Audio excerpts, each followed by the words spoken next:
All right, Susan, stay quiet until Dad gets home. On Max's birthday, my daughter Susan and I planned a surprise for him. The plan was to hide in the closet together and startle Max with a party popper when he arrived. But instead, we were met with a shocking surprise of our own. If we're going to do it, tonight's the night. I feel a bit sorry for Susan, but it can't be helped. Through the crack in the closet door, I could see Max and my mother-in-law, Kelly. The ominous atmosphere made it impossible for me to step out of the closet. At first, I thought it might be some kind of mistake. Perhaps they had discovered my plan to surprise Max and decided to prank me in return. But their sinister conversation left no room for doubt. Just make sure you do it properly. I know what I'm doing. Holding back tears, I clutched Susan tightly and resolved to protect her. I had to find a way to escape the house. After a while, Kelly mentioned she'd return once everything was over and left. Max, on the other hand, went upstairs as if he had suddenly remembered something. Once I confirmed they were both gone, I quietly carried Susan out of the house and headed straight to the police station. My name is Alexis. I graduated from university and work as a public servant. I met my husband, Max, through a dating app. He was a rookie entrepreneur who had just started a new company. I was drawn to the way he spoke passionately about his business ventures. Having lost my mom at an early age and learning that he had lost his dad, I felt a strange connection with him, and we began seeing each other regularly. I love seeing your smile, Alexis. It's truly soothing. His honest words made me so happy. One day, after we had been dating for some time, he said, "Hey, why don't we get married? I think having you by my side would make me the happiest man alive." Is that supposed to be a proposal? It wasn't romantic, no scenic backdrop or bouquet of roses, but it was so very him, simple and unpretentious. I think I could be happy too. We decided to get married and arranged for a dinner at my house a week later. Max showed up looking very nervous, and beside him stood Kelly, looking apologetic and somewhat endearing. Having lost my wife early on, I spoiled Alexis too much growing up. She's quite selfish, but please take care of her. I don't know if such a wonderful young woman is a match for my unworthy son. Kelly's humble words made me feel that we could get along well. The dinner went smoothly, and as we saw Max and Kelly off at the door, I didn't realize this was your house, Alexis. What a surprise, Max said with a wry smile. Really? I thought I told you. His reaction made sense. My dad owns assets exceeding $30 million, and I'm his only daughter. When we had been married for a year, our daughter Susan was born. Dad was overjoyed to welcome his first grandchild. When Alexis was born, I was so happy. I swore to Mom that I would make sure we were always happy. I'm sure Mom is smiling down on us too. Dad, with tears in his eyes, suggested that he could support me financially so I could quit my job. But I didn't want to depend on him, so I returned to work after my maternity leave. Balancing work and raising a child must be tough. Kelly would often come over between her part-time shifts to help take care of Susan. With both Max and me working, and Max often coming home late, her support was invaluable during our busy days. Kelly, thank you so much for everything. It's nothing, I'm just happy I get to see Susan's face. But as she said that, I noticed Kelly frequently rubbing her lower back. Kelly, is your back bothering you?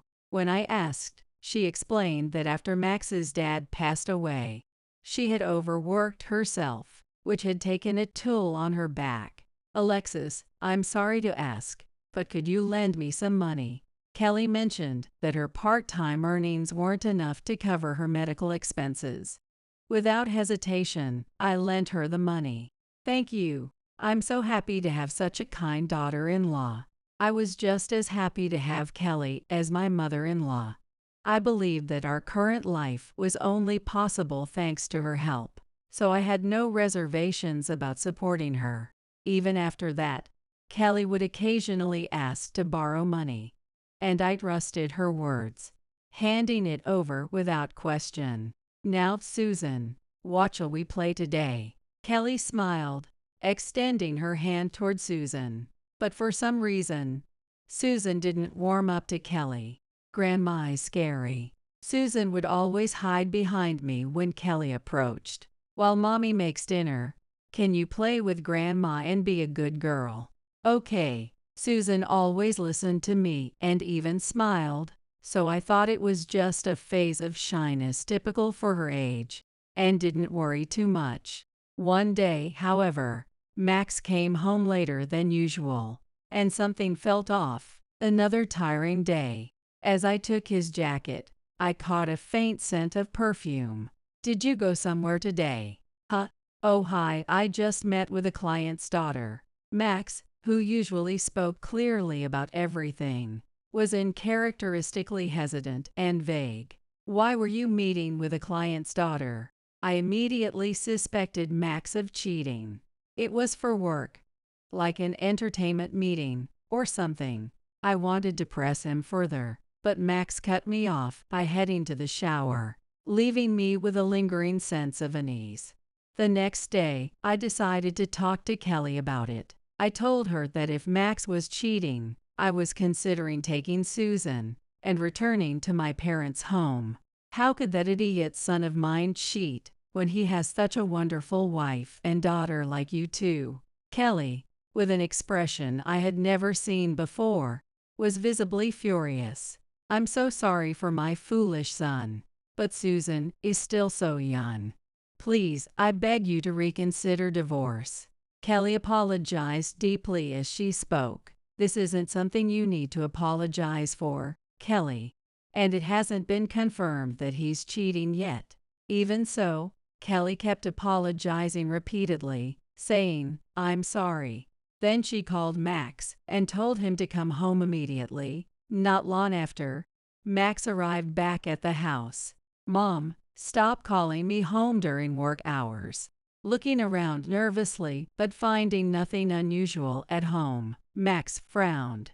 "Sit down right there." Kelly made Max sit in front of her and started lecturing him. She scolded him so severely that I almost felt sorry for him as he sat there with his shoulders hunched, listening to her. "Alexis is the reason you can focus on your work, and yet you're chasing after another woman. How could you be so foolish?" Kelly's stern lecture went on for about an hour. It must have had an effect, because after that, Max started coming home earlier and making an effort to spend time with the family on his days off. For a while, we lived peacefully again. But one day, an event occurred that turned my world upside down. That morning, I dropped Susan off at kindergarten before heading to work. Shortly after I arrived at the office, the phone rang. Dad had been in an accident. I was informed that his life was in danger, and I couldn't stay calm. I rushed to the hospital. When I arrived, Dad was still in the operating room. All I could do was pray for his safety. Max came rushing to my side. "He's going to be okay.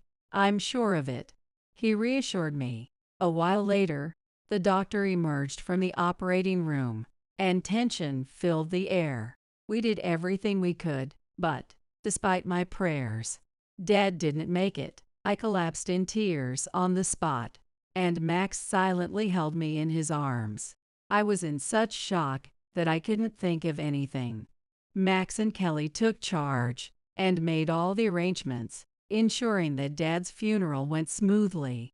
As I watched everyone move busily, I could only stand there in a daze.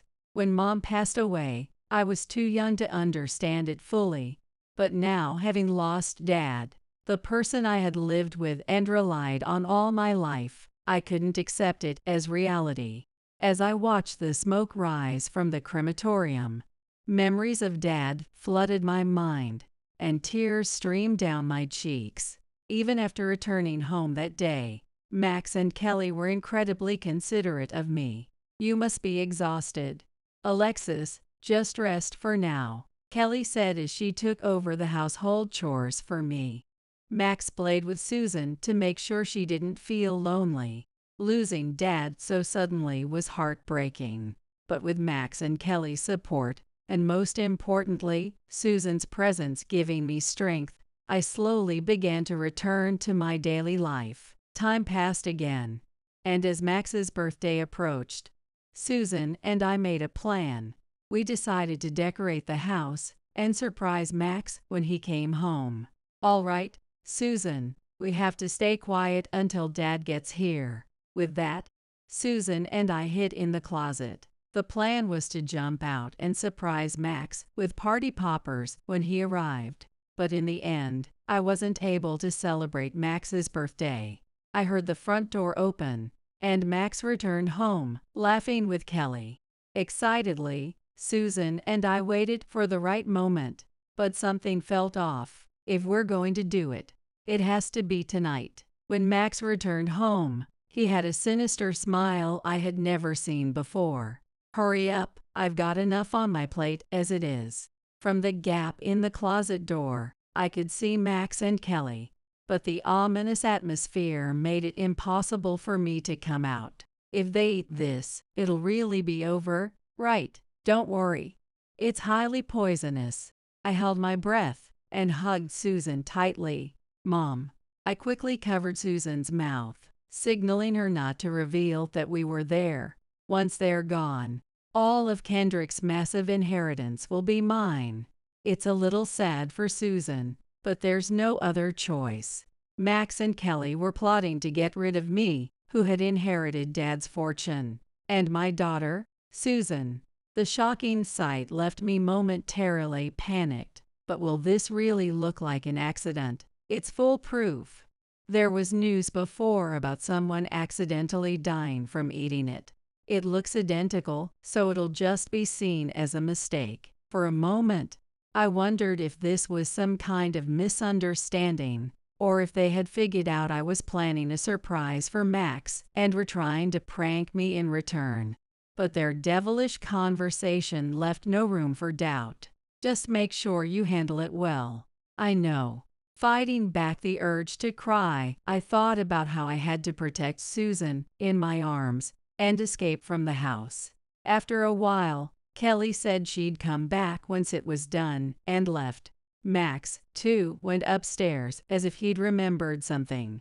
Once I confirmed they were gone, I quietly carried Susan out of the house and headed straight for the police station.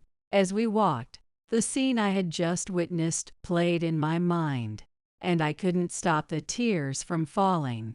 Mom. Susan looked up at me with worry, but I couldn't say a word. The fact that Max and Kelly, who had been so kind, were planning to harm Susan and me filled me with sadness, anger, and frustration. Mom. Does your tummy hurt? Looking at Susan's innocent face, I steeled myself. I had to be strong. It's okay now. Wiping away my tears, I gripped Susan's hand firmly and hurried toward the police station. When I arrived, I took a deep breath and said, "My husband and mother-in-law are trying to kill us." Everyone at the reception desk turned to look at me. A female officer approached and said, "I'll talk to your mom for a bit.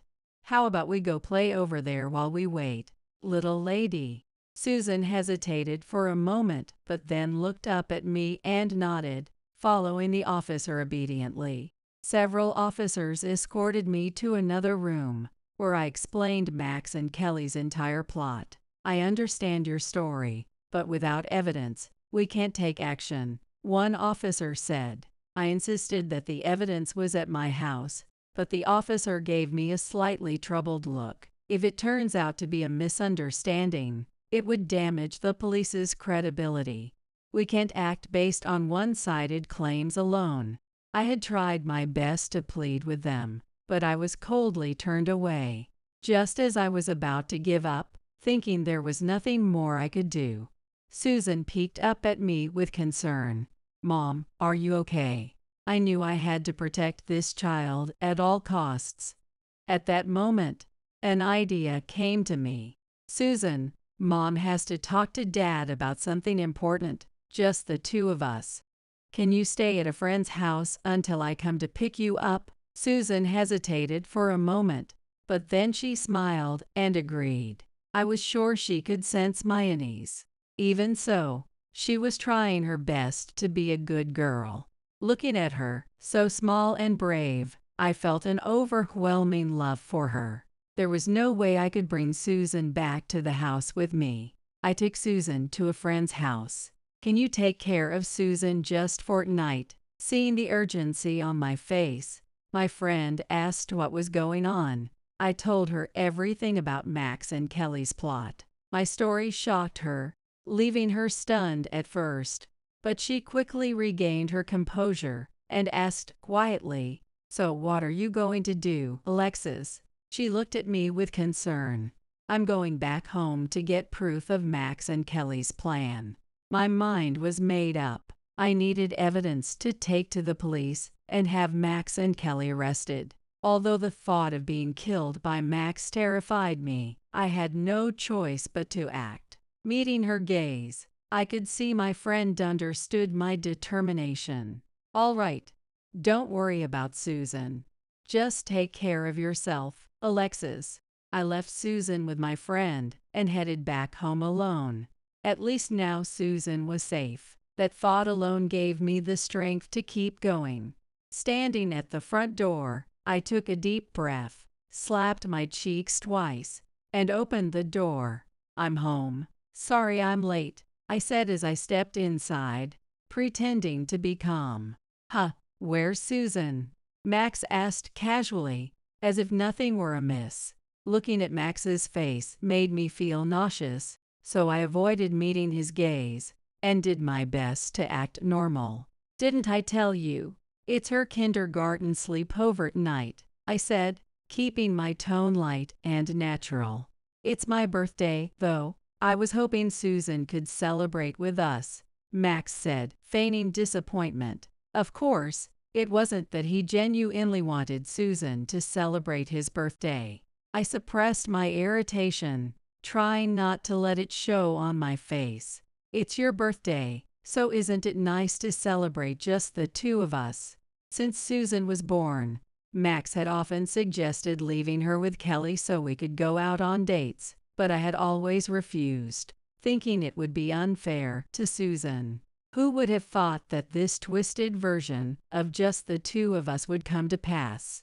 It was deeply ironic. Well, it's been a while since it was just the two of us. Let's make the most of it, Max said as he wrapped his arms around me from behind. A few hours ago, I might have responded warmly to such a gesture, but now, all I felt was disgust. "I should start making dinner," I said, brushing off his hands and heading toward the kitchen. Max grabbed my arm, stopping me. "Tea today, I'll do the cooking," he said, sounding slightly flustered. "It's your birthday. You should relax," I replied, trying to sound casual. Max smiled, but there was something unsettling in his expression. "That's exactly why I want to cook tonight. As a way to thank you, Alexis. You've been my rock all these years, and it's because of you that I've made it this far." Before knowing Max's true nature, I might have been touched by those words. Now I could only see through his facade, certain that he was planning to tamper with the food. Max began making chive dumplings, following a recipe on his tablet. "Need any help?" I asked, peeking into the kitchen. I hoped to catch him in the act and gather undeniable evidence. No, I've got it covered. You just wait over there," Max said, gently pushing me out of the kitchen. He was adamant about keeping me away, and appeared to be in high spirits, humming as he cooked. No doubt he was already fantasizing about the fortune he thought he'd soon acquire, but I silently vowed he wouldn't see a single cent of the money Dad left behind. Eventually, the dumplings were ready. Max brought them to the table, looking triumphant. "Well, don't they look amazing?" he asked, grinning wider than usual. While he was distracted, I discreetly used Susan's phone to call my own. The ringtone came from my pocket. "Hello, Susan. Is everything okay?" I said, pretending to talk to her. "What's wrong with Susan?" Max asked, his face darkening. It was clear he wasn't thrilled about the interruption. "She said she forgot something important. I'll just drop it off and come right back," I replied, heading to Susan's room. I grabbed a random pouch and carefully maintained my composure, ensuring Max wouldn't get suspicious. Max muttered under his breath, clearly annoyed, but he relented when I assured him I'd return quickly. "I'll take some of your dumplings with me so Susan can try them too," I added casually. Max's lips curled into a sly smirk for a brief moment, but I pretended not to notice. I packed the dumplings into a container and left the house, fully convinced they were laced with something harmful. Max must already be rehearsing how he'd react when he received news of Susan collapsing. The fact that he was willing to harm not only me but also Susan filled me with a fiery determination. This had to end. The day Susan was born, Max had promised Dad he would ensure her happiness. Kelly had been overjoyed at having her first grandchild. The thought that they had been blinded by greed and were now willing to destroy everything boiled my blood. Clutching the evidence tightly in my hand, I marched to the police station. I no longer had tears to shed. My only focus was protecting Susan. With determination, I pushed open the doors to the station. When I explained I had brought evidence, the police immediately began testing the dumplings. While waiting, I tried to piece together when Max and Kelly had started plotting this, but the more I thought about it, the more it hurt. It must have been after Dad's funeral that they came up with this scheme. All the smiles and kindness they had shown me over the years had likely been a facade, motivated by the large inheritance I'd received from Dad. Perhaps they had their eyes on Dad's fortune from the very moment of our family meeting before the wedding. Even Susan's reluctance to warm up to Kelly might have been because Susan sensed her true colors. Lost in these thoughts, I was startled when an officer approached me in a rush. As I had suspected, the dumplings I brought in tested positive for poison. "We've confirmed your claims and will proceed to your residence immediately," the officer said. Several officers quickly mobilized, and a warrant for Max's arrest was issued. With the police in tow, I returned to the house where Max was waiting. To avoid tipping him off, the police turned off their sirens and parked a little distance from the house. I went ahead alone to the front door and called out, "Max, can you come to the entrance for a moment? Just a sec." Max replied, appearing a moment later with a curious expression. "What's up?" he asked, looking puzzled. Before I could respond, the police officers entered the house. "Why are the police here?" Max stammered, attempting to maintain his composure. When the officers presented the warrant, stating that he was suspected of attempted murder against Susan and me, his facade began to crack. "This is a misunderstanding," he exclaimed, blocking the officers from entering further. "Given the filed report, we're obligated to investigate," an officer replied firmly, pushing past Max and into the house. "Alexis, what's the meaning of this?" Max shouted, glaring at me with a mixture of anger and desperation. "I know about you and Kelly's plan to stage accidents to kill Susan and me. That's why the police are here," I said, meeting his gaze without wavering. Max's confident demeanor faltered, but he wasn't ready to give up. "When did I ever try to kill you too?" "That's absurd," he shouted. Before I could answer, one of the officers spoke up. "Mister, can you confirm that you made these dumplings?" the officer asked, pointing to the dumplings on the table. Max hesitated before replying, his voice trembling. "Why, yeah, I made them. So what?" They're just normal dumplings." Sweat began to bead on his forehead, and he nervously wiped his face with a towel, unable to stay still. "Well, poison was found in these dumplings," the officer said, holding up the ones I had brought in earlier. Max's panic deepened, and he visibly struggled to maintain his composure. "Mrs., can you confirm that these dumplings are identical to the ones here on the table?" the officer asked, turning to me. When the officer asked, I confirmed without hesitation that they were the same dumplings. According to the police, their analysis of the dumplings Max had made revealed not leeks but the toxic leaves of daffodils. Furthermore, remnants of the daffodil leaves were found in the kitchen scraps. Forensic officers arrived, meticulously gathering evidence, one piece at a time. "Mister, can you explain this?" the officer pressed Max. I got those from a friend who grows leeks," Max stammered, attempting to shift the blame onto an unsuspecting friend who supposedly cultivated leeks. Unbeknownst to Max, the police had already reviewed a second piece of evidence I had provided, which sealed his guilt. What Max didn't know was that I had secretly installed a hidden camera in the room. Initially, I'd set it up to record Max's surprise reaction to the birthday celebration I had planned for him. My intention was to capture his shock and share the footage with friends later for a good laugh. While I never got the chance to record his reaction, the camera inadvertently captured something far more incriminating: Max and Kelly conspiring over their plan. After my initial shock and confusion upon learning of their scheme, I remembered the camera and retrieved it while Max was busy in the kitchen. I submitted the camera, along with the dumplings, to the police as evidence. It was a high-quality, state-of-the-art model that recorded not only video but also crystal-clear audio. In the footage, Max and Kelly were unmistakably discussing their intent and the steps they would take to execute their plan. I didn't know anything about this. Max continued his pitiful resistance. However, when the police informed him about the existence of the camera, he fell silent, realizing the game was up. As Max was restrained by the officers, anger surged within me. "I ignored your infidelity, but this.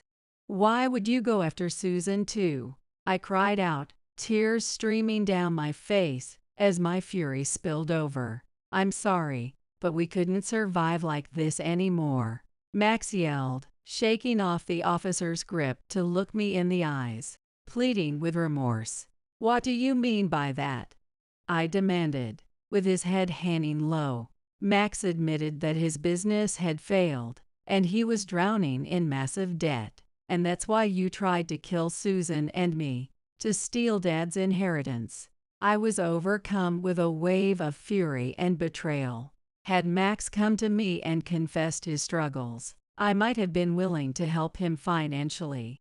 Instead, he kept it all to himself and chose to plot our deaths, staging them as accidents to seize my father's inheritance. "I'm sorry, I couldn't think of any other way," Max muttered, his shoulders slumping. But his remorse did nothing to diminish my anger. "So you admit to attempting to murder your wife and daughter?" the officer asked pointedly. Max gave a weak nod, unable to meet anyone's eyes. The officer placed handcuffs on Max as he stood there, a broken man. Watching him, I was engulfed by an indescribable emptiness. At that moment, Kelly appeared, completely oblivious to what had unfolded, wearing a bright smile. Did everything go as planned? When Kelly saw the police officers, her expression turned to one of panic. "Who are these people?" I told the officer that she was my mother-in-law, and Kelly seemed to realize the gravity of the situation. "Kelly, it's all over. We know everything." "What do you mean, everything?" "I have nothing to do with this." Kelly tried to shift the blame entirely onto her son Max. But when I explained that I had witnessed everything and had already submitted the evidence to the police, her face turned pale. Yes, yes, I just remembered something. In a frantic attempt to flee, Kelly rushed towards the door, only to be easily apprehended by the officers waiting outside. Max and Kelly were swiftly taken away in the police car. I was asked to provide further details, and I agreed to go to the police station for questioning. On the way back from the station, I saw Max and Kelly being led away by detectives, seemingly being moved to another location. "You useless piece of trash," Kelly yelled, cursing Max. "You were the one who told me to do it in the first place, old woman." I later learned that Kelly had been spending the money she received from me under the guise of medical expenses on nightclub visits.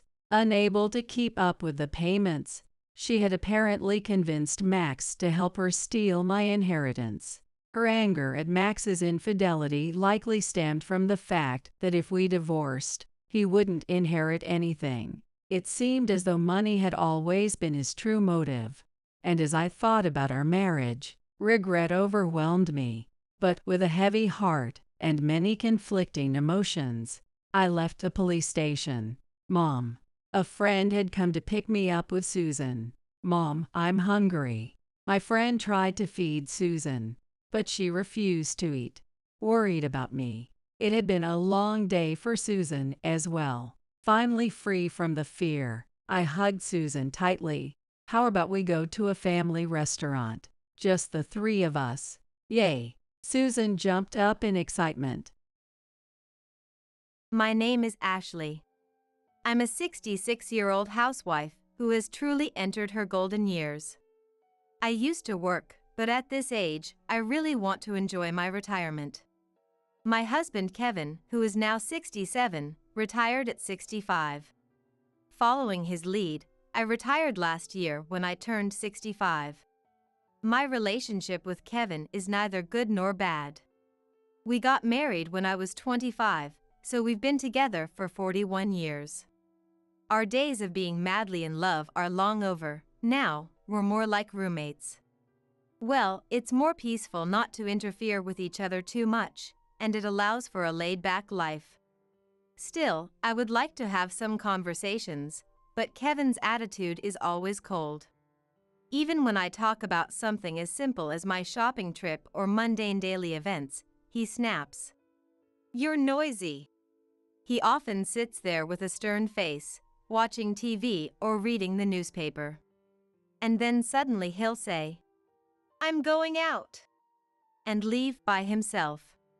Sometimes I invite him to go shopping together, but Kevin has never once agreed. Even though he's retired and has plenty of time, he's always busy going out on his own.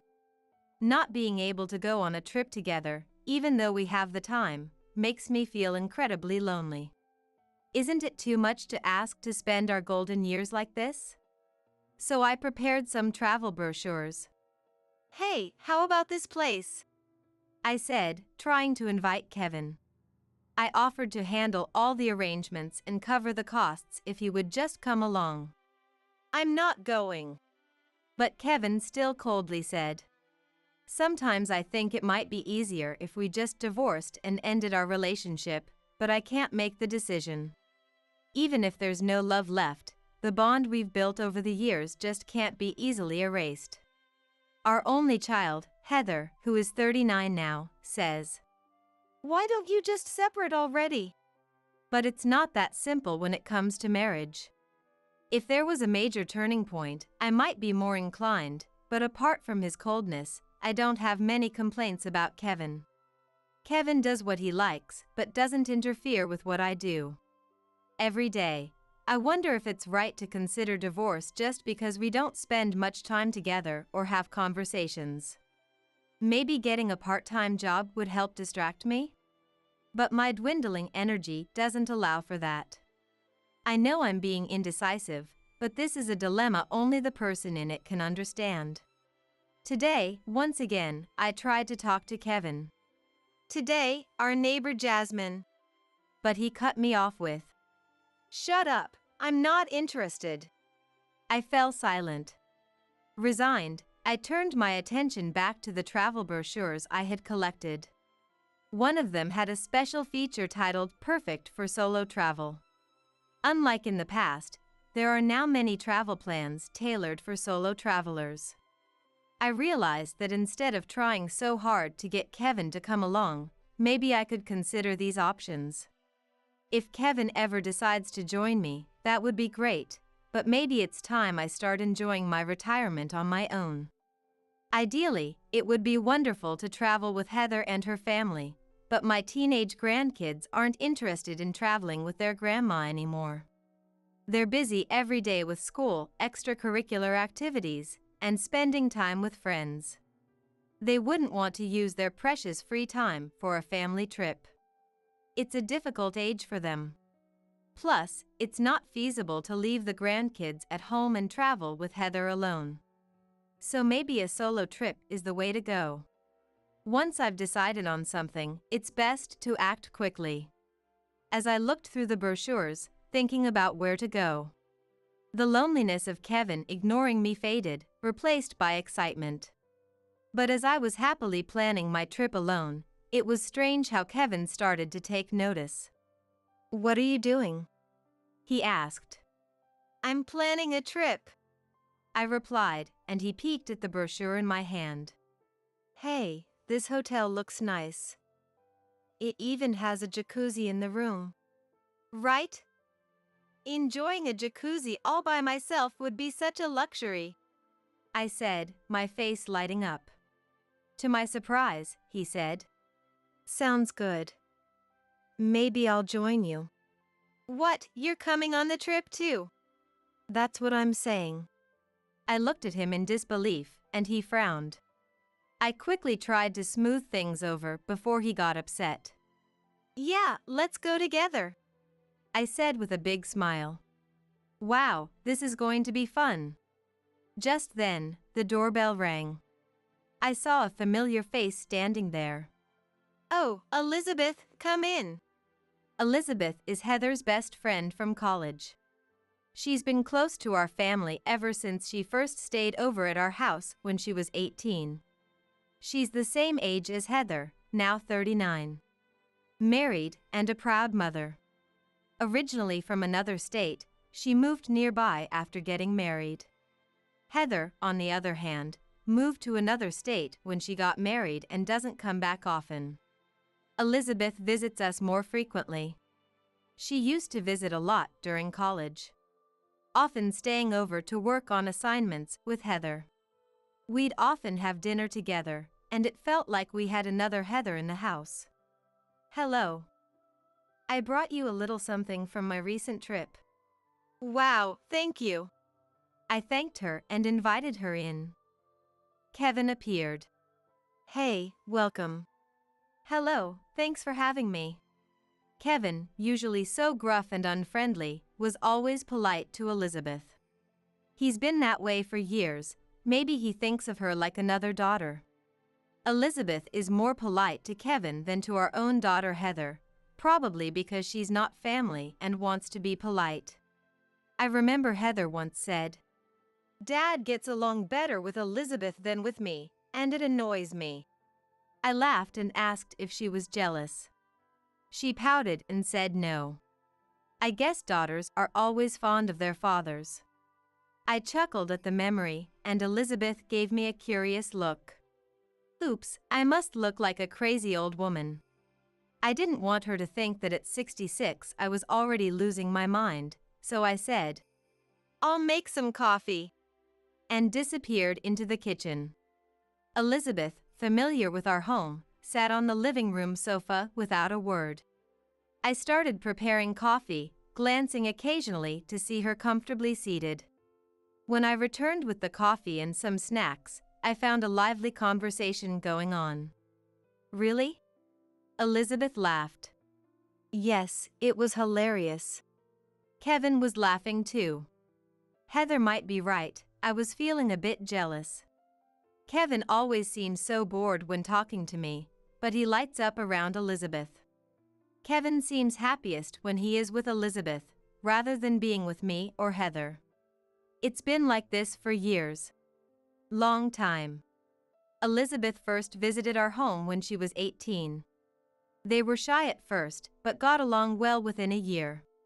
Since then, Kevin and Elizabeth have always been close, and I often see Kevin smiling when he's with her. I can't help feeling jealous of Heather's friend, but there's nothing I can do about it.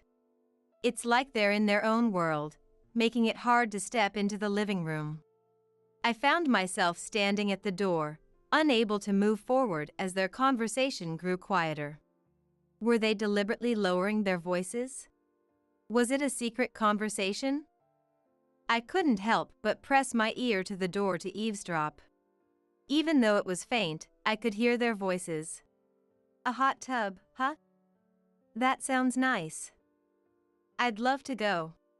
Should we go together then? Elizabeth must have said it casually, but Kevin's response surprised me. I was shocked, but it seemed like I was the only one. Elizabeth continued. That sounds great. We can share a room with a hot tub. Without a care.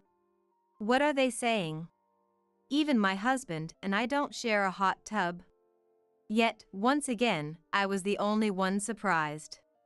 Kevin calmly. Ha ha ha. It's embarrassing to show this old body. Replied.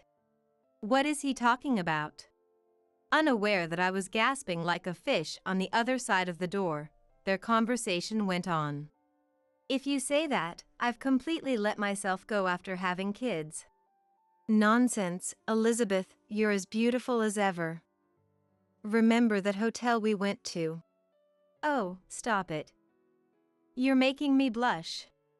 Okay. Well. I was speechless. I was like a fish gasping for air. But now I'm torn between diving into this raging current or swimming against it. In other words, should I burst into the room or not? I mean, come on, even I can see it. Kevin and Elizabeth are clearly involved. It's painfully obvious. And it seems like they've been involved for a long time. That miserable man, what should I do with him?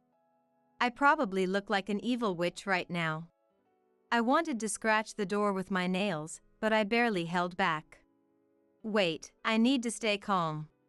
If I burst in and confront them now, they'll just cover it up. I need solid evidence first. Everything must come after that. To calm down, I drank all the coffee I had prepared. Now I'm full. Unaware that the wicked witch is filling herself with coffee, the unfaithful couple continued their surreal conversation. Have they forgotten I exist? Later that night, I saw Kevin watching a comedy show in the living room, so I called Heather from the bedroom. It's creepy watching him stare blankly at a comedy show. It's hard to imagine Dad laughing. But he was laughing a lot when he was alone with Elizabeth. Are you sure he was really laughing? You only heard it, right? Maybe his face was expressionless and only his voice was laughing. That's even creepier. We both laughed, ha ha ha. But this is no laughing matter. I still can't believe he's involved with Elizabeth. Unbelievable, right? Not just Dad, but Elizabeth is married with kids. What are they thinking? It seems like it's been going on since college, so it started before they were married. Ugh, that's the worst. For Heather, knowing her friend and her father are involved must be nothing but disgusting. After she spat it out. What are you going to do? She asked me. Honestly, I want a divorce. That makes sense. But there's also the bond we've shared as a couple. That's a tough decision. I need to think about it for a bit. From my daughter Heather's perspective, she probably wanted to say, why don't you just get a divorce? But she held back, understanding my feelings. She is such a kind daughter. Kevin and Elizabeth have trampled on not just my feelings, but also the gentle heart of Heather. As a father, as a friend. This is something that can never be forgiven. But even so, it's not something I can easily decide on. Divorce, as years of being together, is not something to be dismissed so lightly. Marriage is a blend of good times and bad. Indeed, things have grown cold lately, but we've had our share of happiness. Especially before Elizabeth came into the picture, we were such a happy family. What should I do? Unable to find an answer, I hold my head in my hands. But events move forward, not giving me time to think. Wait, you're canceling the trip? Yeah, it just doesn't seem like it'll be fun going with you. What? The next day, Kevin, who usually eats breakfast in silence, suddenly spoke up to announce that he was canceling our trip. I felt both sadness and an inevitable sense of course, he would say that.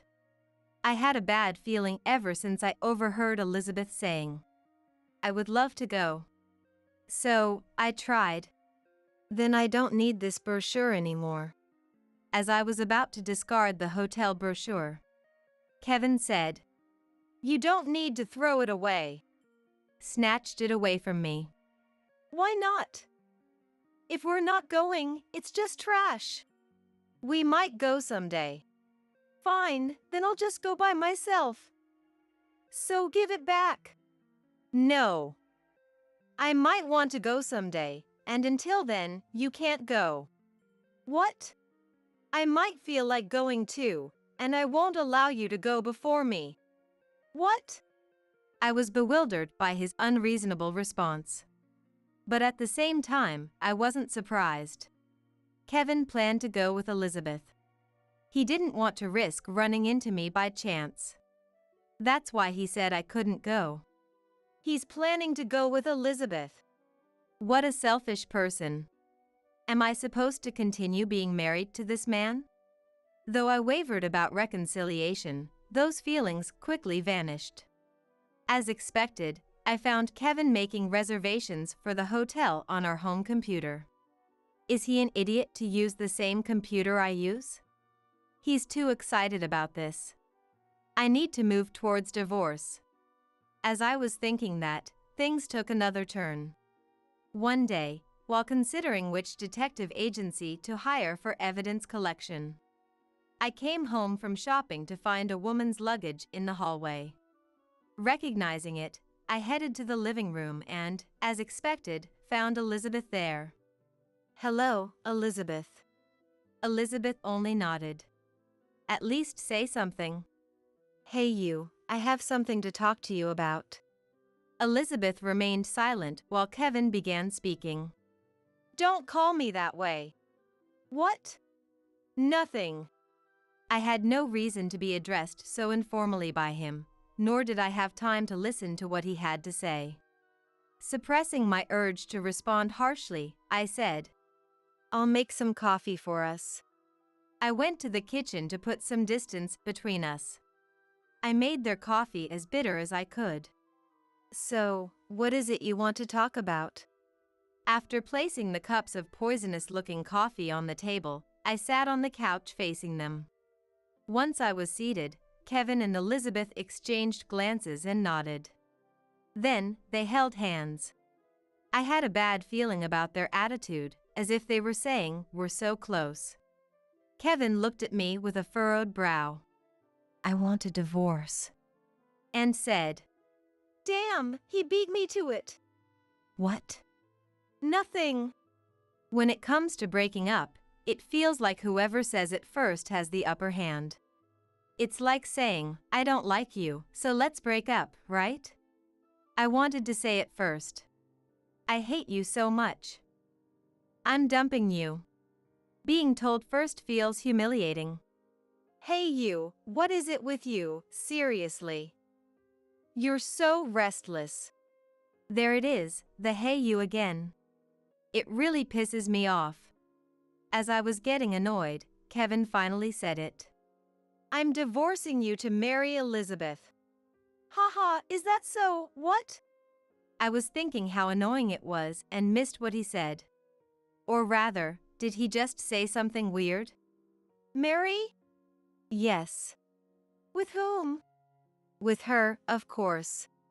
Kevin raised the hand he was holding, Elizabeth's. So you're cheating? That's right. Yes, I got the proof. I never thought Kevin would confess to cheating. I'm cheating on you. Before I could gather evidence. Saved me the trouble of hiring a detective. Actually, when he said he had something to talk about, I had started the voice recorder app on my mobile phone. I recorded that statement perfectly. He can't deny it now. But the more evidence, the better. Let's get him to talk more. When did you two start? Oh, do you really want to know? Since college. I didn't ask you.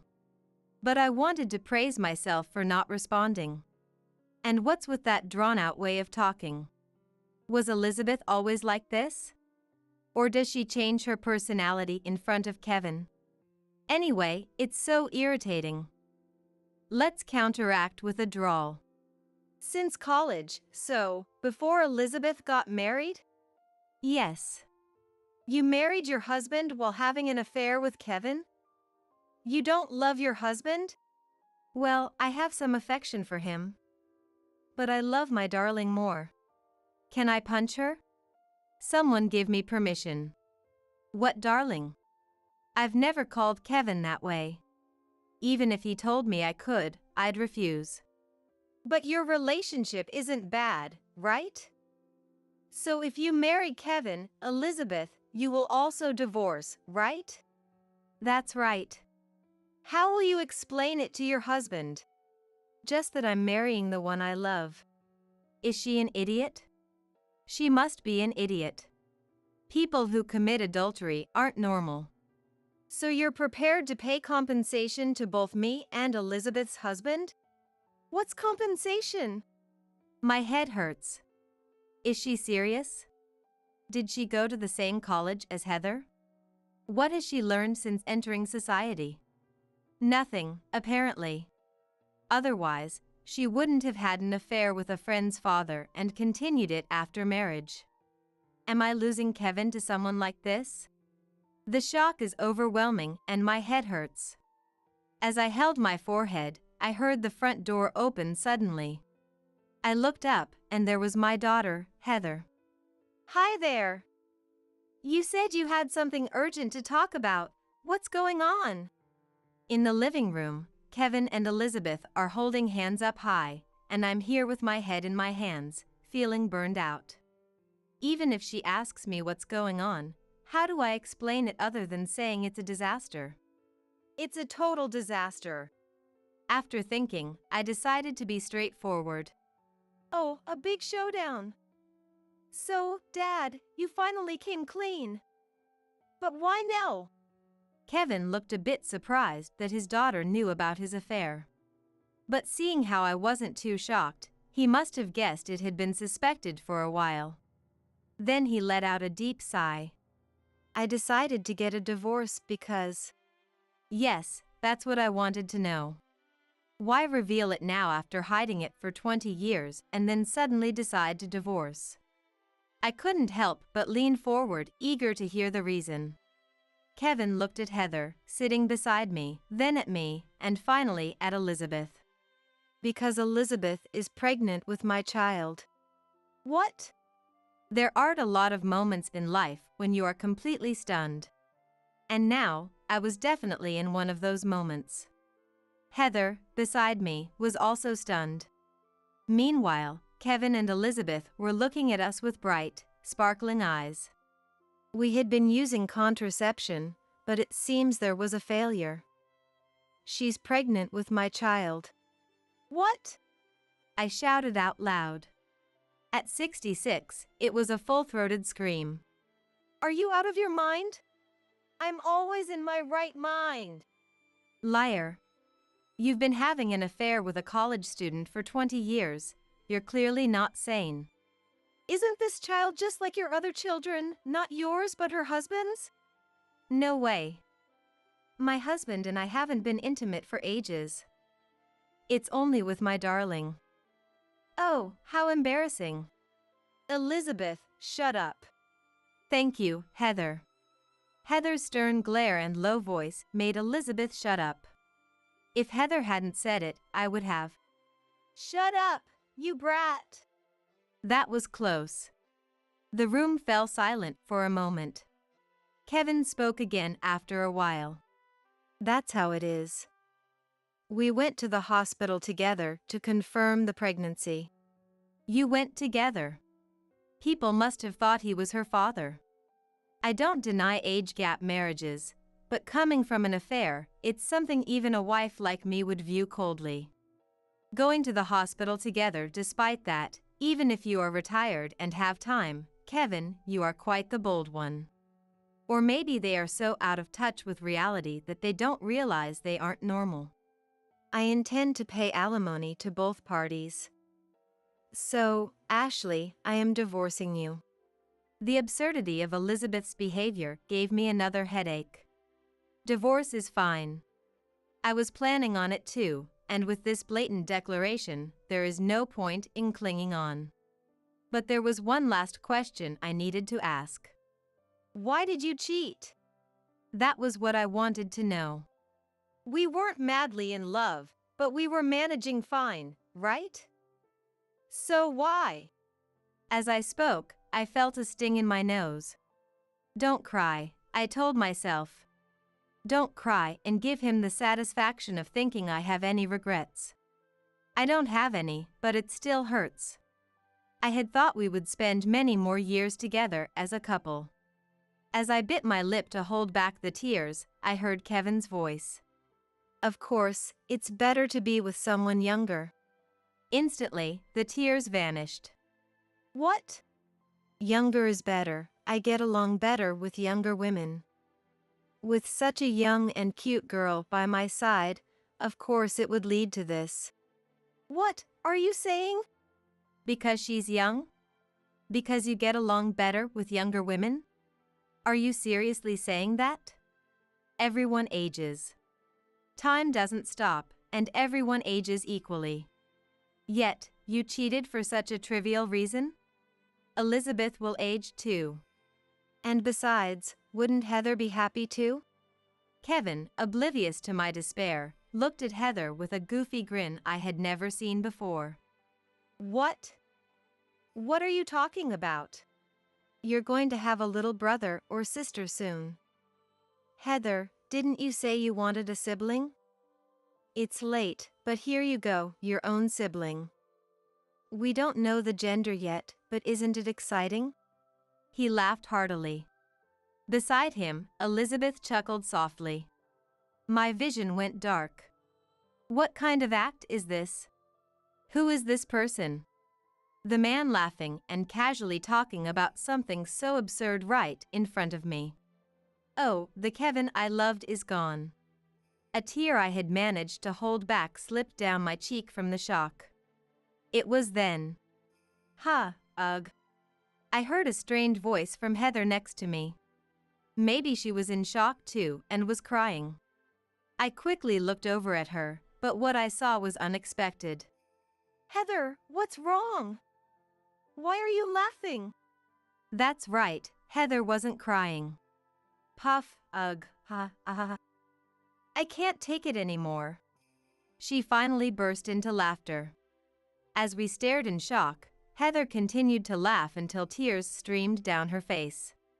Heather? Don't you get it? That girl, Elizabeth. Heather wiped her tears and looked at Elizabeth. Elizabeth has always liked older men.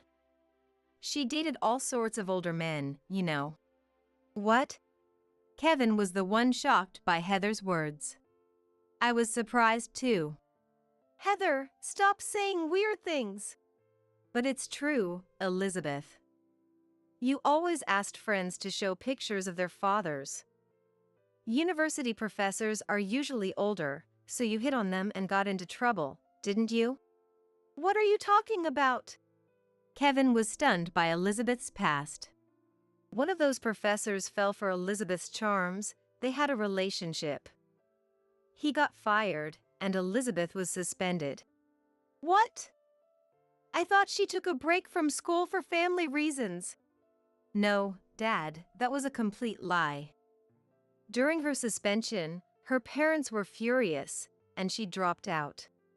Now that I think about it, I had heard Elizabeth took a break for family reasons and then dropped out. So that was a lie. I never said the truth because we were friends, but now there's no reason to stay silent. It was strange how close she was to my dad. But to be betrayed by both my dad and my best friend. I hadn't noticed. Though Heather's face was smiling, as her parent, I could tell. She was truly angry. But, look! Maybe that was true in the past, but she's grown up now. Those things don't change easily, Dad. And I knew.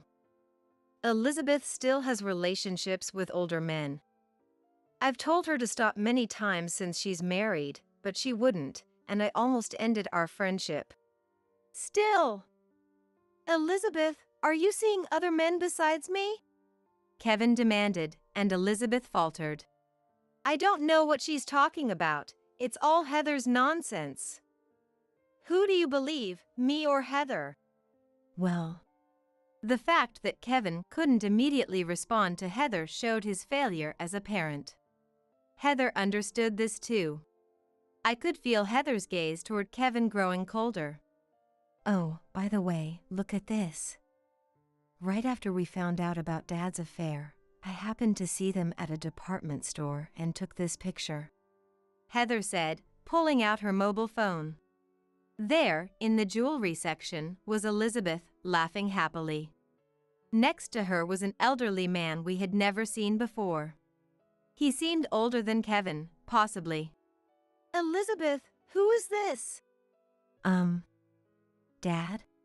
We had never met Elizabeth's parents, so we couldn't tell if it was true. But then Heather. Elizabeth, are you going to a hotel with your father? She showed us a picture of Elizabeth and the man entering a hotel. What the? Are you following us and taking pictures of us? Don't make it sound so bad. I'm not that free. I'm busy with work, housework, and raising kids. It was a coincidence, just a coincidence. You just happened to be in a hotel district. There's a cafe I frequent near that hotel. Liar! Coming from someone who was lying, that's rich. Elizabeth's face turned red with anger, while Heather's expression remained calm with a slight smile. Kevin's face, watching this, was pale. Kevin asked in a trembling voice. Hey, Elizabeth. What? The baby, is it really mine? What? Of course it is. But, if you think about it, the last time we were together was 5 months ago. How can you be in the early stages of pregnancy? You just don't understand pregnancy timelines because you're a man. No, that's definitely strange. Early pregnancy is usually about 3 months. If the last time was 5 months ago, anyone can see that's odd. Elizabeth is trying to push through because Kevin doesn't understand.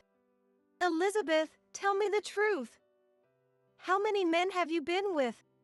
Shut up. I never counted. What? Oh. What or oh doesn't cover it. She had been talking smoothly, but the story was falling apart. You never counted? How many are there? Heather laughed again. Kevin was stunned, Elizabeth looked angry, and I couldn't close my mouth in shock. The room fell silent, with only Heather's laughter echoing. Well, anyway. Snapping back to reality, I had to say something to Kevin. The divorce is decided. Make sure you pay the compensation. What? Kevin, also snapping back, looked surprised. Why is he so shocked? I'm giving you a divorce. Isn't that what you wanted? Oh, no. I mean... No, you can't back out now. Regardless of the child's paternity, your affair is clear. I'll get the compensation and we'll divorce. Wait. I still need you. How can you say that now? Apparently, Kevin realized Elizabeth's betrayal and thought he could reconcile with me. Life isn't that easy. You're going to leave me. I don't even know if the child is mine. And there's no way I'm staying married to someone who loves other men. Don't be ridiculous. What about the baby? Raise it as your current husband's child. That's impossible. I told you, we haven't been together. He'll find out. I don't care. Oh, the ugly fight has begun. This is a real battlefield, Heather said calmly from the side. Then, "Oh, Dad. I'm cutting ties with you," she announced. What? I won't let my grandchild see you ever again. No. That's too much. Why would I let someone who betrayed his family see them? It's bad for their upbringing. No. Kevin was always distant with his wife and children, but he was incredibly doting on his grandchildren. Not being able to see them is, in a way, a harsher punishment than divorce. Serves him right. Hey, what about me? I want to see my grandchildren. A chaotic scene unfolded for a while. Looks like it's going to be a long one, so I think I'll make another cup of coffee. After some time, Kevin and I got divorced. Heather's husband introduced me to a good lawyer, so the discussions went very smoothly. It's important to record things, after all. Kevin was found entirely at fault and had to pay alimony, and I got the house. Kevin moved to an old apartment with the little money and pension he had left. He will likely spend a lonely old age in that drafty room. I filed a claim against Elizabeth for damages, which led her husband to discover her infidelity. Moreover, multiple affairs and a pregnancy were revealed, and she was kicked out of the house. She certainly couldn't afford to pay damages to both her husband and me.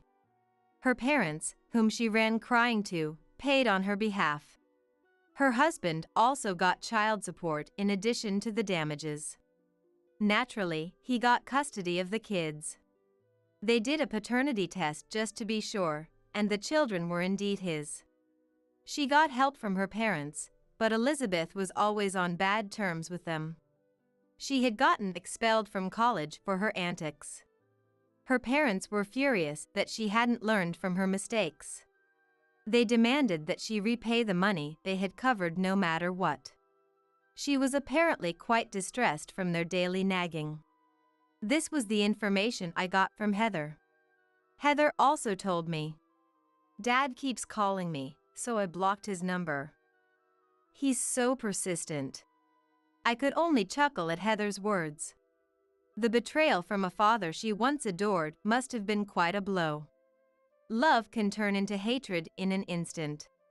As for me, I sold the house filled with memories of Kevin and bought a condo for one. I'm spending my retirement there peacefully. I'm enjoying the solo trips I always dreamed of, trying new things, and attending hobby classes. Sometimes I travel with Heather's family. Well, it turns out living alone isn't so bad after all, I said with a smile, feeling content with my fulfilling days. Are you in there? Open up. Please give me a break. I'm finally enjoying my time in our new home. Open the door. I reluctantly opened the front door to avoid disturbing the neighbors. Running away when you can't even have children? I don't recognize you as my son's wife. Standing there were my husband Timothy, his mistress, and my mother-in-law Joanna. What? For the sake of my new daughter-in-law and the grandchild on the way, we're taking this house as compensation. Get out. Yes, hurry up and leave. That's right, you barren old woman, we're done with you. They were really saying whatever they wanted. They didn't even realize how mistaken they were. My name is Sandra. I'm 43 years old and work in a corporate job. My husband, Timothy, is a year younger than me. We don't have any children. We thought it would happen naturally, but it never did. After many discussions, we decided to live our lives together as a couple without children. I have no regrets. We've been living in the same apartment since we got married. It's small and old, but it's comfortable enough. Saving money for a home and living modestly has its own joys. I was recently assigned to the planning department at my company, a position I've wanted for a long time. After working hard in the demanding sales department, it finally paid off. I've been promoted steadily and have become a reliable figure within the company. For me, without children, my work is my life. But it seems Timothy feels differently. You quit your job? Again? Yeah. What? Without even discussing it with me? I was too shocked to speak. My boss was nagging me when I refused to transfer. So you quit because of that?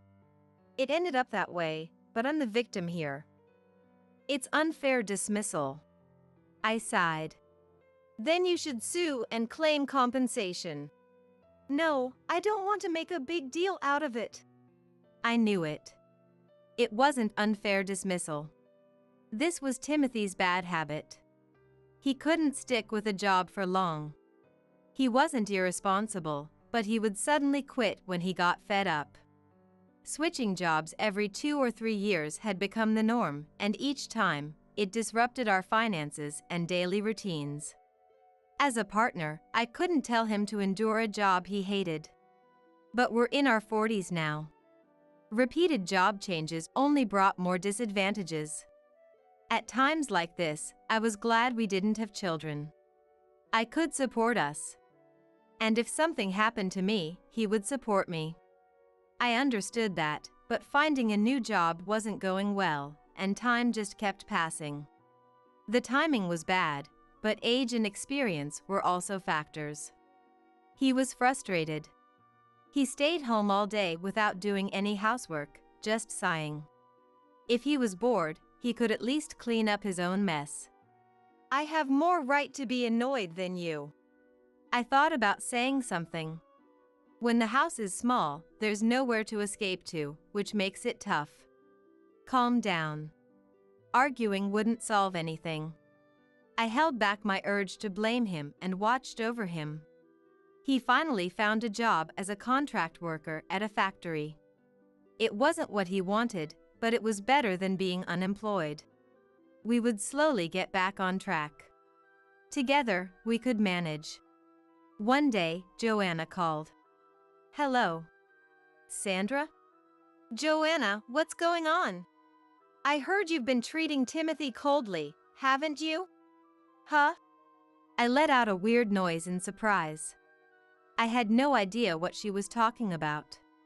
Isn't it terrible to treat my son like that when he's hurt from being unfairly fired? Wait a minute, Joanna. I have no idea what you're talking about. What do you mean? I should be asking you. You've been harsh, telling him to hurry up and get a job or clean up, right? Why does it come to this? Sure, I said things like, I hope you find a job soon. Or, please put away the things you've left out. I made these comments carefully, trying to be considerate, even if they were a bit sarcastic. But I never used a commanding tone. This is another bad habit of him. Whenever something happens, he immediately tells his mother. And he exaggerates the story. Joanna is also at fault for taking him seriously, but when will he ever grow up and become independent? It's too much. He doesn't blame you, right? Well, that's because there's no reason to. What are you talking about? Sandra deserves to be blamed. It's your fault they don't have children. There are things more important than work, you know? You can't take it back once it's gone. Why is it my fault that we don't have children? He seems to be making up a very convenient story. We decided on this together, but now I feel betrayed. He wants to maintain his image, but to side with his mom and make me the villain is just childish. As a couple who will spend many more years together, we can't lose trust in each other. With that in mind, I decided to talk to Timothy that night. Please don't exaggerate stories to Joanna. If you have complaints, tell me directly. Let's do that for our future. Okay? Timothy, clearly annoyed, started fiddling with his smartphone in the middle of our conversation. Hey, listen to me. You're annoying. I'm getting a work message. With that, he got up and left. He didn't come back to continue the conversation and went straight to the bedroom. Is he in a bad mood, or is it the fatigue from working at the factory? I have no choice. We'll talk another time. But the next day, Timothy said he was tired and refused to talk. The day after that, he came home late from a company party. He spent the whole day off sleeping because of a hangover. After that, he stayed out late due to overtime and socializing. He was clearly avoiding me. He's trying to make it go away, but that won't solve anything. I hate being baselessly accused by Joanna. Rubbing my sleepy eyes, I waited for Timothy to come home. This is a problem that can't be postponed just because it's troublesome. Around midnight, Timothy came home humming happily. Welcome back. You scared me. What's wrong? You startled me. Were you awake? I was waiting for you, Timothy. Huh? Timothy looked annoyed. Why are you avoiding me? You're annoying. Something's wrong with you. You're persistent.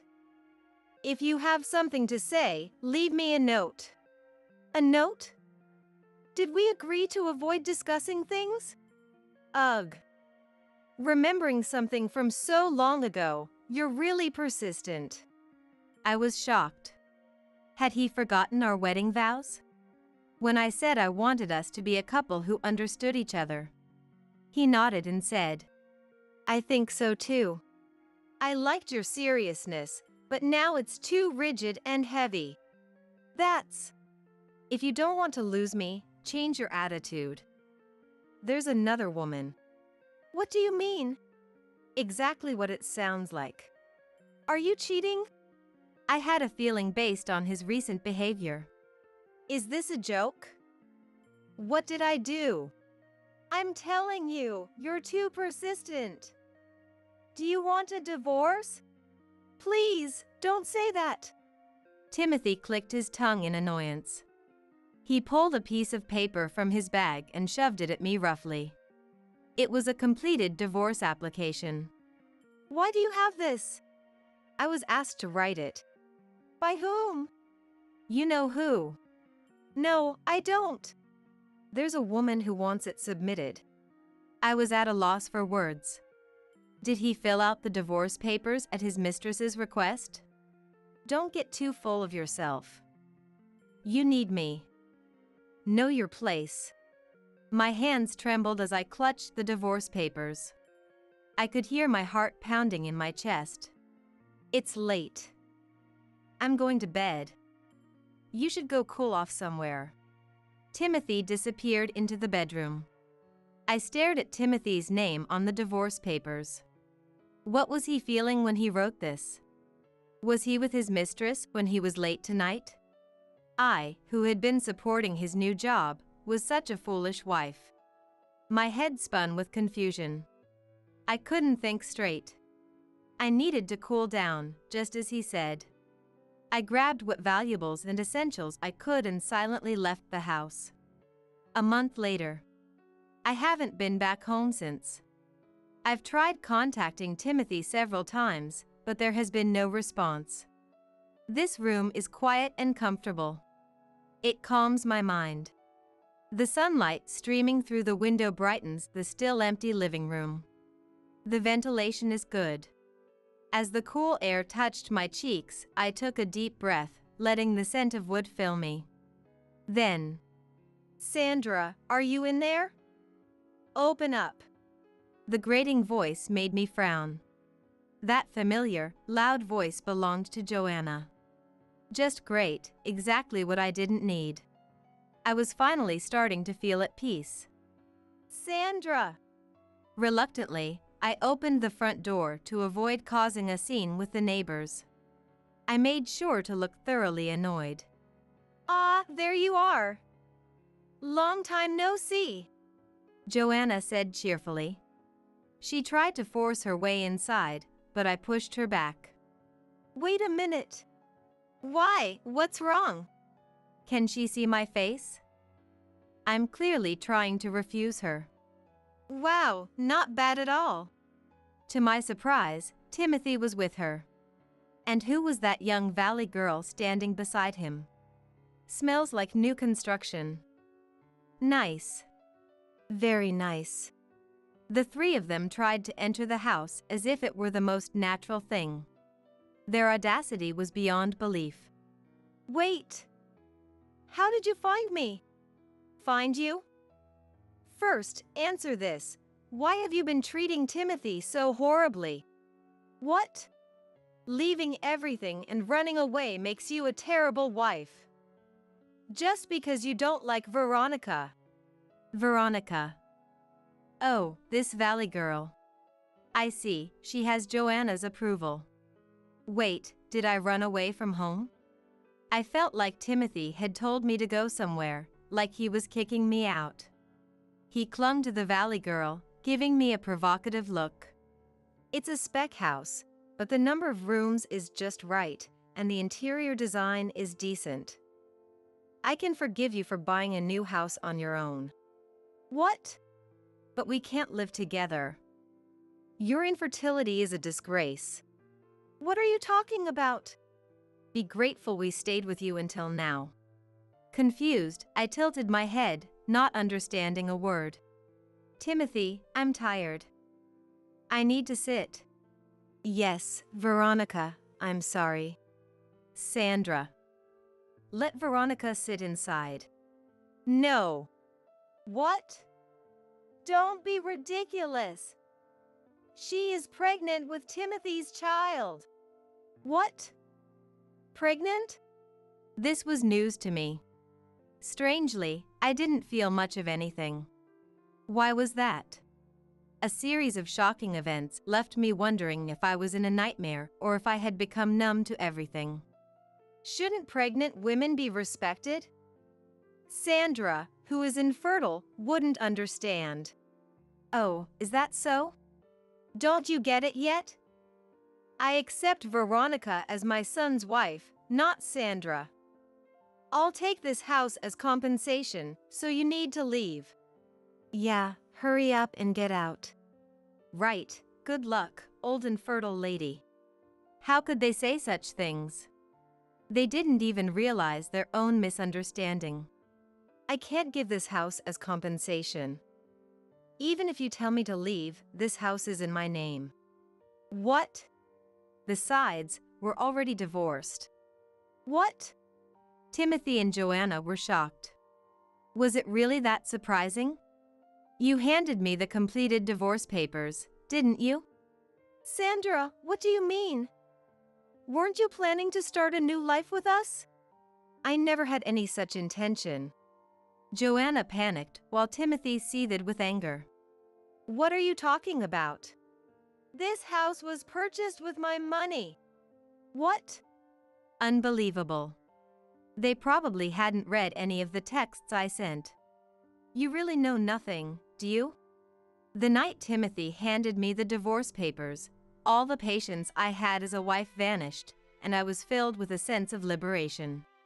My heart swelled with joy, and I couldn't think straight. Was I about to start a new life of freedom? When I realized that, I felt so excited that I got dizzy. I signed the wife's section of the divorce papers with joy and submitted them to the court first thing the next morning. I made sure to split the savings evenly and transferred half to Timothy's account. Considering my earnings so far, most of the savings were mine, but I wanted to avoid any disputes. I sent a text saying, "From now on, let's communicate through lawyers." I used half of the savings I split with Timothy and the bonus I received afterwards as a down payment to purchase a new house. The rest was covered by a loan. Timothy said, A loan? A housewife can't get a loan. I was dumbfounded by Timothy's condescending remark. If you kept changing jobs, you wouldn't be able to get a loan. What? Since you don't manage the household finances, you wouldn't know, but my salary is double yours. Maybe his pride was hurt, because Timothy's face turned red with anger. Even Veronica seemed surprised. Timothy, this is different from what you told me, right? You said we'd live in a new luxury house. Calm down, Veronica. Timothy, or rather my ex-husband, was visibly shaken. I've been supporting the household all this time. The idea of living with his new wife and Joanna was absurd. Sandra! Joanna looked like she was about to explode with rage. This is unforgivable. It's fraud. Joanna, who wrote the divorce papers first? And who made him write it? It was her, the future wife of your son, who would support you. And now you have a grandchild too. Congratulations. No, we'll take the house too. Joanna was fuming. How arrogant. That's not possible. Such a big house, it's a waste for Sandra to live here alone. I plan to live with my parents eventually. What? What is my son's wife saying? No, I'm no longer your son's wife. I'm not related to you, Joanna. And who knows, there might be another great encounter waiting for me. Of course, I wouldn't say that out loud. What's going on? I was planning to settle down in this house. Joanna looked dejected. What happened to the apartment you were living in, Joanna? I sold that old place. You sold it? Yes, I saw you moving appliances into this new house and immediately called Timothy. He invited me to live with him. So that's what happened. So the only place left is the small, old apartment I used to live in. I don't feel sorry for her at all. Instead of having a tough career woman like Sandra, I thought I'd have a sweet daughter-in-law and grandchild, and a brand new house. I thought my old age would be secure. I wish she'd stop speaking ill of others while feeling sorry for herself. Who does she think she's calling tough? You are the one who is such a mess that I had no choice but to take charge. Oh, I'm so down. Sorry, but I'm going home to tell Dad everything. Veronica seemed to have snapped. That would be. If my dad gets mad, it's going to be a big problem. You better take responsibility. Veronica, please, anything but that. So why did Timothy get this young valley girl pregnant? She was a company clerk, and after a drinking party, they slept together, and she got pregnant the first time. I thought she was just an employee, but she was actually the factory manager's only daughter. She was a private school-raised lady with zero experience with men despite her flashy appearance. He was her first, and of course, she didn't know he was married. The classic cheating line. My wife and I are estranged. We're getting a divorce soon. She believed him and even prepared divorce papers for him to take. She seemed like she would be a very considerate, good wife. Congratulations, and best wishes. So, that's that. Do whatever you want. Wait. Timothy clung to the door to keep it from closing, and it was frightening. Sandra, don't you have any maternal instincts? What do you think about the new life that's coming? Sandra, if you can't give alimony, I'll take this house as a baby gift. I said to the desperate Timothy and Joanna with a big smile. Congratulations. Goodbye. I shut the door mercilessly and locked it. I thought I would leave the rest to my lawyer, but it wasn't that easy. After all, people who demand someone else's house aren't going to back down easily. As for the hateful texts from Timothy, I could just reply, "Please go through my lawyer," and then ignore the rest. But the problem was Joanna. Her long voicemails were truly annoying. Because of that woman, I'm a homeless old woman. Can't you at least arrange another apartment for me? This house feels cramped and stifling. When I asked my son's wife to do the chores, she said, "Why don't you do it?" What am I supposed to do now? I'd love to delete these messages right away, but they might come in handy, so I decided to keep them. Her demands might escalate. She's such a shameless person. One day, an unwelcome visitor showed up at my house. The doorbell rang without any prior notice, so I thought it might be Timothy or Joanna and considered preparing to call the police as I held my smartphone and went to answer. Standing there was a tough-looking man with a sharp gaze. I braced myself. I felt like I had seen him somewhere before, but I couldn't possibly know someone this intimidating. Could it be a scam disguised as door-to-door sales? Who is this? This is Rodney Millward, the factory manager. A thought crossed my mind. The factory manager of Veronica's father. Come to think of it, I'm going to tell my dad. that valley girl did say. Timothy and Veronica peeked out from behind the factory manager, giving creepy smiles. They've brought some strong backup with them. Dad, tell them off. Rodney, make him pay. The factory manager pursed his lips and furrowed his brow, looking quite angry. What if he demands compensation or covers the childbirth expenses? I decided to call the police, and just as I looked at my smartphone, I must apologize. Excuse me? the factory manager bowed deeply in apology. I am truly sorry. Then he grabbed Timothy and Veronica, forcing them to apologize. Apologize. Apologize sincerely. What? It hurts. My neck is breaking.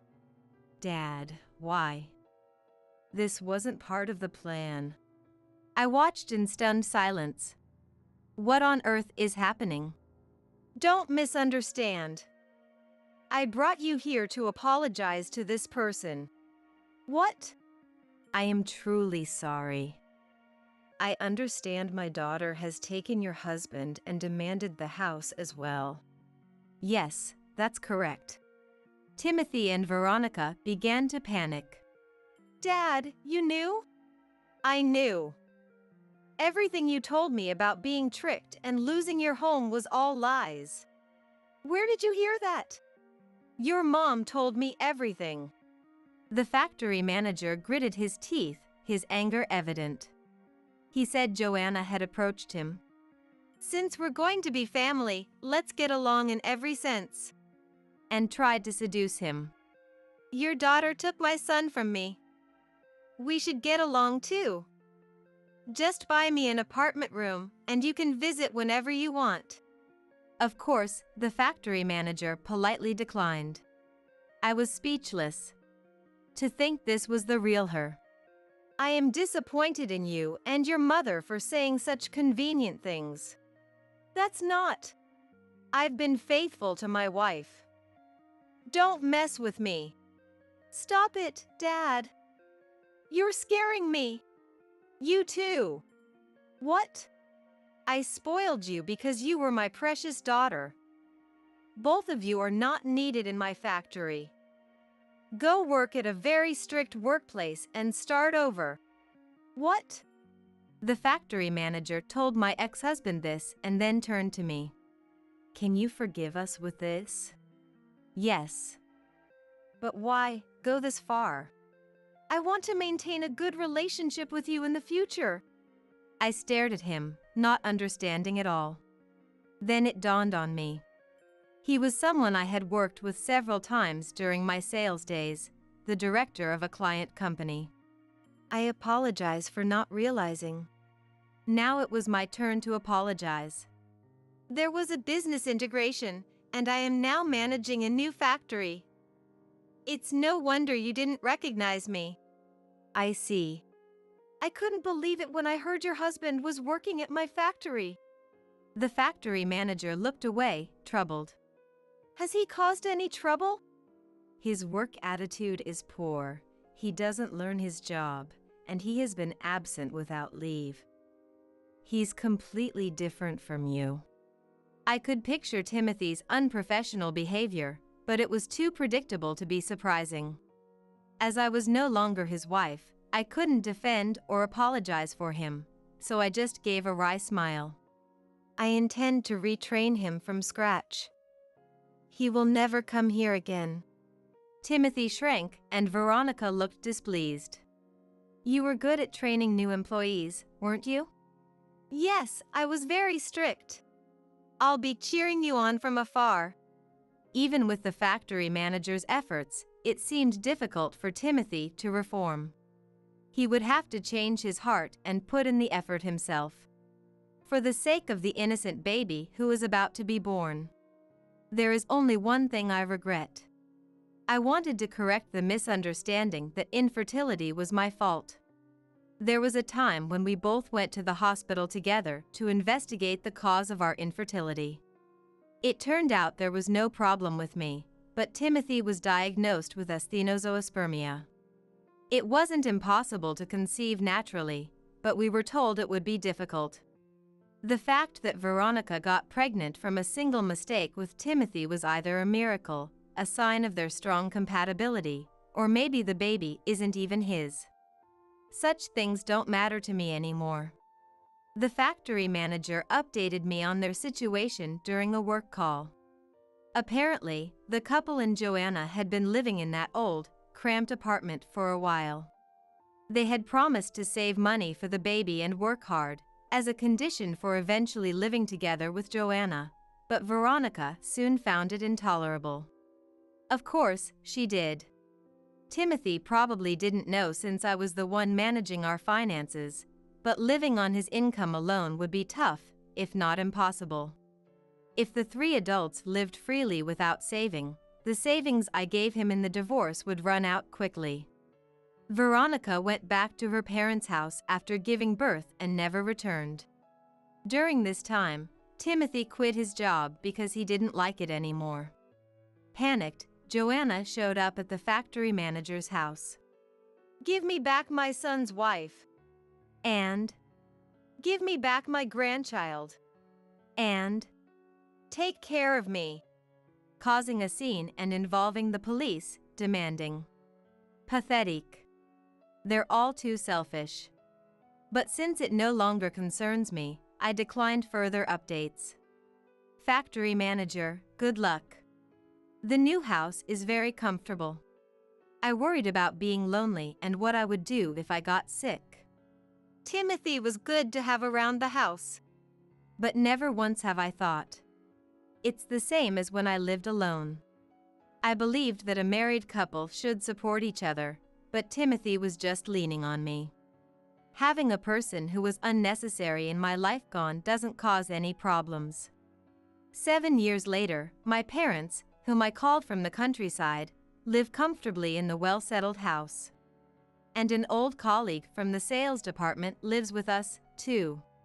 He used to compete with me for the top performance. Since I moved to the planning department, he missed our rivalry and wanted to see me sometimes. I felt the same way. After hearing about my divorce, he quickly asked me out, and now he's a reliable husband. He has been someone with whom I can freely express my thoughts. He's truly an ideal man. I look forward to spending many more years together. Of course, Mom and Dad get the biggest room. If you defy that, it's divorce, remember? You're my wife, so don't you dare defy us. Oscar jests. You should be fine with the storage room. Giving you a big room is just a waste. Grace adds with a chuckle. Considering we're letting someone else live under our roof, you should just be grateful for that. Marshall remarks humorously. The words of my husband Oscar, mother-in-law Grace, and father-in-law Marshall leave me feeling dizzy. It's true that Oscar and his parents have stubbornly refused to accept me as family, subjecting me to cruel treatment. But this is too much. After all, I was the one who found this house. Despite their numerous requests to move, they did nothing. So, at the end of my patience, I took time out of my busy work schedule to visit a real estate agent and found us a good home. Yet, they act as if it's only natural for me to devote myself to them. They believe I'm not even family and I should just be grateful for being allowed to live in the same house with them. I can't keep trying anymore. I've strived to become a true part of the family. But at this moment, I've reached the end of my tether. My name is Jessica, a 38-year-old housewife. I live with my husband. I met Oscar through a friend's introduction. After a relentless pursuit from Oscar, we started dating. And from there, everything progressed smoothly to marriage. After our wedding, we moved close to his parents' home. The move was spurred by the news of Marshall hurting his back. While Marshall wasn't in need of constant care, his mobility was limited enough to require assistance for longer trips. So we settled nearby in-laws' house to give them a ride when they needed and visit them regularly to check in. Initially, my in-laws seemed appreciative of our efforts. As Oscar's wife, I wanted to support them. With that sentiment, I did what I could while juggling a busy work schedule. However, as time passed, my in-laws' attitude drastically changed. Jessica, when are you going to quit your job? A married woman working, it's hurting Oscar's reputation. Why not just quit and become a housewife? They suggested. My in-laws had always seemed dissatisfied with my continued work post-marriage. Perhaps in their time, it was the norm for a married woman to quit her job. But such a mindset is painfully outdated. Grace, these days, it's perfectly acceptable for married women to continue working. You know, retirement inevitably requires money, right? I want to keep working to ensure we don't face hardships in the future. I earnestly respond to Grace's words. As we age, living off a pension alone becomes an increasingly difficult proposition. That's why I believe it's important to work and save while we still can. But Jessica, isn't it because you're working that you and Oscar don't have time for intimacy? You're already 38 and he has crossed 40. It's troubling for us if you can't even provide a grandchild. She argues. It's true that we don't have children. But it's not for a lack of trying. We've done what we could, and yet here we are. Harsh words and cold glances from my in-laws leave me feeling terribly uncomfortable. Could it be that I'm the one at fault? Should I have quit my job and focused on starting a family? I feel restless, troubled by the thought that I might be doing something wrong. It was around this time that my in-laws' behavior noticeably deteriorated. They treated me as if I wasn't part of the family. And this attitude, like a contagious disease, spread to Oscar as well. Initially, the changes were minimal. Ignoring my attempts to communicate, or Oscar and his parents going on trips without me. I questioned such actions, but thinking it unwise to dwell on them too much, I let them be. That only led to worse behavior. Returning from work one day, I found Oscar drinking in the living room. Not wanting to disturb his evening ritual, I quietly entered and started tending to some household chores. Then he let out a heavy sigh. What's this about you leaving the house empty till this hour because of work? Mom, even when she was tired from chores, was always by my side at this time, never making me feel lonely. A wife that makes her husband feel lonely is failing her role. He lamented. He often compared me to Grace. Every time I made a mistake, he would point out how Grace would have done it, lecturing me on how inadequate I was as a wife. I'm sorry for making you feel lonely. I'll be more mindful from now on. I replied. Challenging Oscar in these moments only led to more intense anger and worse situations. Drawing from past experiences, I refrained from arguing and quickly apologized. Perhaps my action was interpreted as an admission of guilt, as he continued with even harsher words. Listen, the only reason you can still work is that Mom and Dad are kind. But I won't be as kind to you like them. Quit your job quickly and become a housewife. It's time to stop being so selfish. I've been told to quit my job time and again. Why do I have to hear such things? I'm working with the future in mind, so why must that be dismissed? He really seems to dislike that I don't conform to his wishes. Sometimes, I even feel like I'm not treated as part of the family. But still, I've persevered. In the midst of these challenging days, he came up with a suggestion. He wanted us to live with his parents. They won't stay healthy forever, right? They might get injured while we're away. To be there for them immediately if that happens, I think living together is necessary. This single statement moved his parents, proud of their thoughtful son. But for me, it felt like just another source of distress was being added to my life.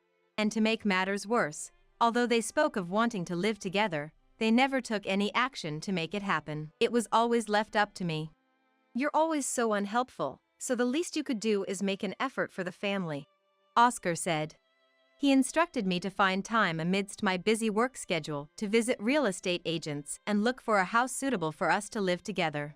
Honestly, it was a particularly busy period for me, and finding the time was a real struggle. But somehow, I managed and found a potential property. When I showed the details to them, their reaction was surprisingly positive. We decided to visit the house that weekend. I managed to take a day off work for it. It's really spacious and nice. I think Mom and Dad can really relax in this house, he remarked. Guided by the real estate agent, we walked through the house. The house was large enough to offer a room for each of the four of us, with spare rooms for guests.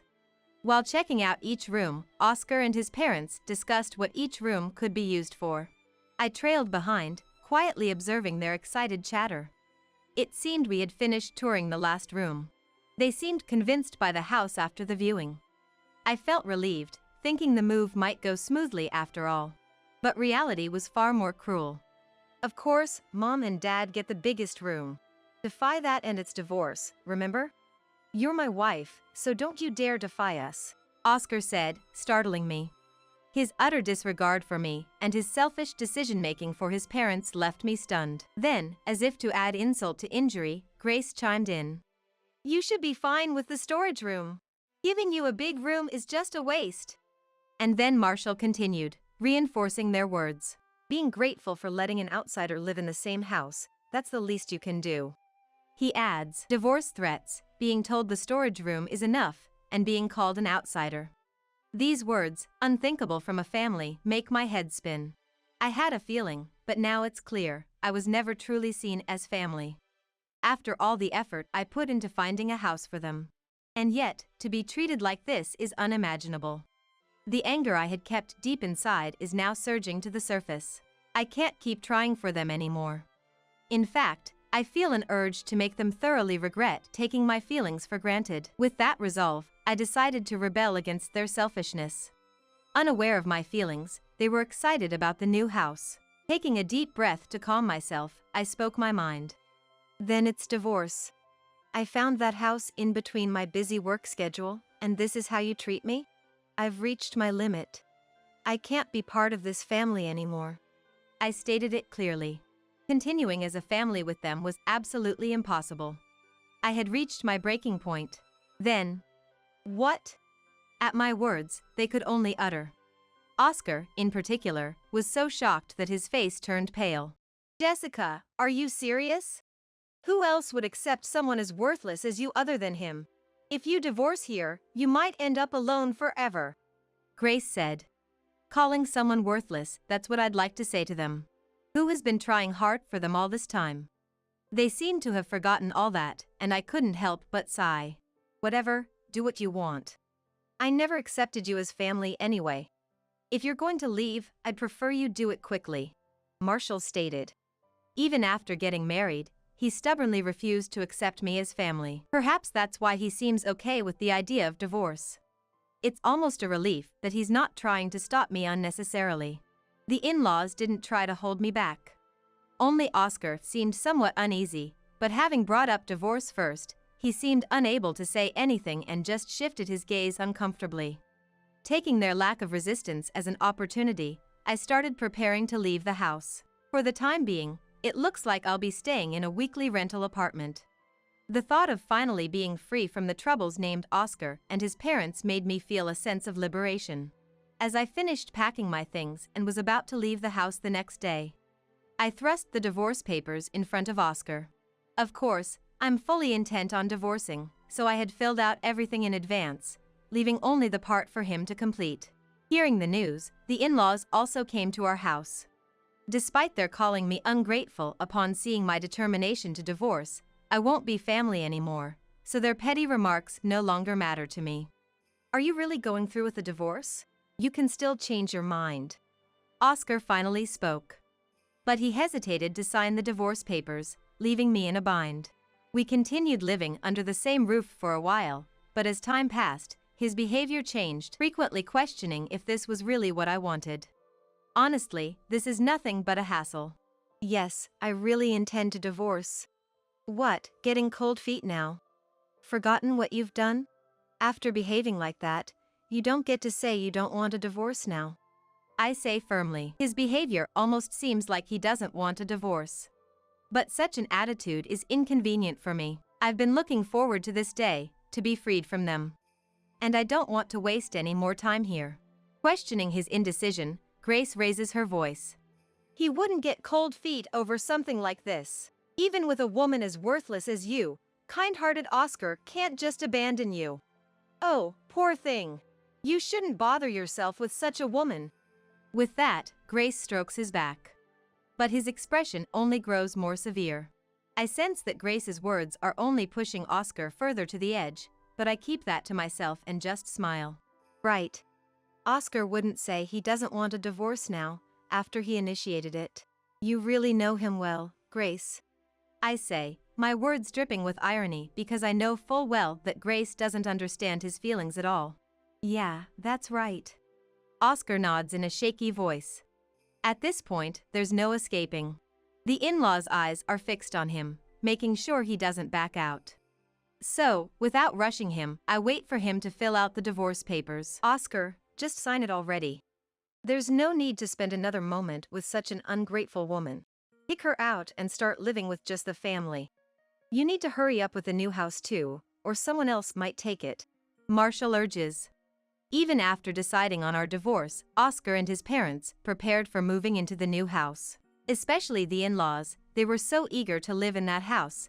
They had even spoken to the real estate agent about buying it. The house's ownership will likely be in Oscar's name. The in-laws, already living on pensions, certainly can't afford to pay a mortgage. From now on, Oscar will have to support his parents all by himself. Marshall's right. Once Oscar signs, it's all over. You can get rid of a wife who wouldn't become a housewife and was too absorbed in her work. So hurry up and sign. I press, growing impatient with the delay. Oscar hesitates, but when Marshall adds pressure with a stern Oscar? He can't resist and shakily signs the divorce papers. Now we can kick out an outsider, Grace says, smiling happily at the fully filled out divorce papers. Marshall praises Oscar, well done, but his face remains pale throughout. I understand why he looks so troubled. The in-laws may be pleased with my divorce from him, but the truth is, the divorce will put him in a difficult situation. At that moment, Oscar had uttered the word divorce in a burst of impulse, never truly intending to go through with it. It was meant only as a threat to me. He probably never imagined I would take the divorce talk seriously. And yet, here we are, with the divorce papers signed, and he is overwhelmed with uncertainty about the future. However, his parents, oblivious to these circumstances, kept pressing him to go through with the divorce. Caught between his parents' demands, he had been troubled up to this day. Now that he has signed the divorce papers, we are strangers to each other. The future life of them is of no concern to me. But seeing him, pale-faced and forcing a smile for his parents, looking utterly miserable, I felt a pang of pity. Maybe it's time to give his parents a dose of reality. With that thought, I took action. I pulled out several documents from the cabinet and laid them out in front of his parents. Here are Oscar's pay slips for the last year. It's a good opportunity to face the reality. The documents reveal his earnings over the past year. Seeing them, his parents gasp. What? Oscar, what's this about? Why is your salary so low? Indeed, his pay slips show a meager monthly income of around $1,000. It's a very low income. The reason lies in his educational background. He is a high school graduate, and he holds no qualifications. Moreover, he's not the type to concentrate for long periods, struggling to commit to extensive work hours. The jobs available to someone like him are quite limited.